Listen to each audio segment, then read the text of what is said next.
Okay, so let's get into it. Think of this as a kind of exam review, a deep dive into the long history of privatization. We're going to explore a pretty powerful argument that what we call privatization has, for centuries, really been a form of theft. To really get a grip on this history, we're actually going to start with a very modern number, $1.7 trillion. That is the jaw-dropping weight of student loan debt just in the United States. And for millions of people, that's not just some abstract number. It's a very personal reality, something they wake up with every single day. And this leads us to the big question, the one that's going to guide this entire review. Is this mountain of debt just a massive collection of individual personal failures? Or is it the totally predictable result of a systemic design that was set in motion centuries ago? We're going to dig into the historical case for that second option. So here's how we're going to trace the story. We'll look at 5 stages of what's called enclosure. It kicks off with actual physical fences on land. Then it moves to the walls of the factory, and then to our public infrastructure. And from there, it gets really personal, fencing off our knowledge, and finally, through debt, enclosing our future. Okay, so our story really begins with the enclosure of the commons. The shared lands that communities lived on for centuries. When those fields got fenced off, it wasn't just the end of a lifestyle. It was the start of industrialized theft, because it created a whole new workforce that had nowhere else to go but the factory. I mean, just look at this contrast. It shows a complete rewiring of what it even meant to be human. Life on the commons, it followed the sun, the seasons, natural time. It was tied to the earth. The factory? Well, that replaced all of it with wage dependency, the rigid ticking of the clock, and a life tied not to the earth but to the machine. A total transformation. And this process is what created what Karl Marx would later call the proletariat. Now, this wasn't just a new kind of job. It was a brand new class of people. They were completely cut off from their own way of surviving, so they had only one thing left to sell: their time, their labor. In this new world, a wage wasn't a sign of freedom. It was the mark of dependence. This quote just nails the shift in values perfectly. Usefulness got a complete makeover. It wasn't about being good at something, or wise, or a generous person. Your value as a human being was now measured by one single thing: how much profit someone else could squeeze out of you. So, once human labor was enclosed, the next logical step was to enclose the very systems that make a society run. The roads, the water pipes, the power grids, all the stuff built by everyone for everyone were now being eyed as the next great source of private profit. And the process they used is, well, it's often this perfect double cross. Step 1, we the public pay to build some essential piece of infrastructure. Step 2, that whole system is then sold off, usually for pennies on the dollar, to a private company. And step 3, we the public are then forced to pay that same company for access to the thing we already built. It's like paying to build a bridge and then being charged a toll to cross it for the rest of your life. This right here, this gets to the absolute core logic of these so-called public-private partnerships. All the risk, the cost of building it, the chance it might fail, that's socialized. We all carry it.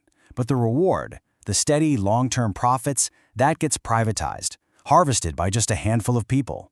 And we're not just talking theory here, right? This is our water systems, power grids, railways, even things like prisons and healthcare. Things that were once seen as basic rights got reframed as services you buy. Citizens became customers, and suddenly survival itself depended on your ability to pay. So from physical stuff, the logic of privatization moved into the invisible world, the world of ideas.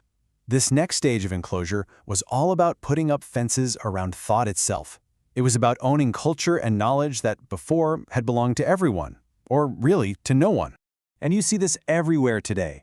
Indigenous healing knowledge, which was developed over thousands of years, gets patented and turned into a proprietary drug.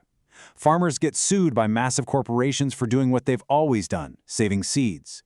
And in our digital world, our own clicks and searches, our very attention, are harvested like a natural resource and sold off to the highest bidder.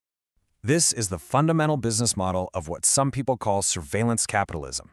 When you're on these free platforms, you are not the customer. You are the raw material. Your life is the thing being extracted, processed, and sold. The product they're selling isn't the app. It's a prediction of what you're going to do next. Which brings us to stage 4, and this is where the enclosure becomes something you seemingly agree to. We're talking about debt, the fence you don't even see, because you're the one signing the contract to build it around yourself. And boom, we're right back to our opening question about student loans. The argument here is that widespread debt for education, for housing, for healthcare, it's not some epidemic of personal irresponsibility. It's a deliberately designed system that dangles the promise of opportunity, but, more often than not, delivers a lifetime of dependency. Now this reveals a truly stunning choice. Back during the 2008 financial crisis, for less what it cost to bail out the banks, the government could have paid off every single delinquent mortgage in the entire country. They could have kept people in their homes. But the choice was made to save the creditors, not the debtor. The public paid to rescue the banks, and the banks still got to take the houses. So you see this huge gap, right? This chasm between the promise and the reality.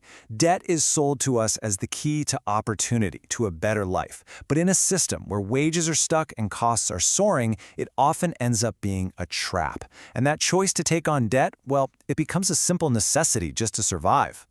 And that brings us finally to the most intimate enclosure of all, the enclosure of the self. This is the point where the logic of the market turns inward, and it starts to commodify not just what we own, but who we are, our identities, our desires, even our own dissent. Just think about that reframing for a moment. That constant anxiety, that feeling of not being good enough. The system wants you to believe those are your personal flaws, your personal failures. But what if they're not? What if they are the collective symptoms of a world where real meaning has been systematically taken away, only to be sold back to us in the form of a product? And this is how the system deals with opposition. It's brilliant, in a way. It doesn't need to crush dissent anymore. It just commodifies it.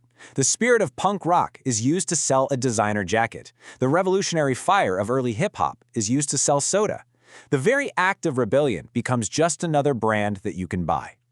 And so, we come full circle. The whole historical story that we've traced from those physical fences around a field of grass finally concludes with these invisible fences around our inner worlds, around life's meaning itself.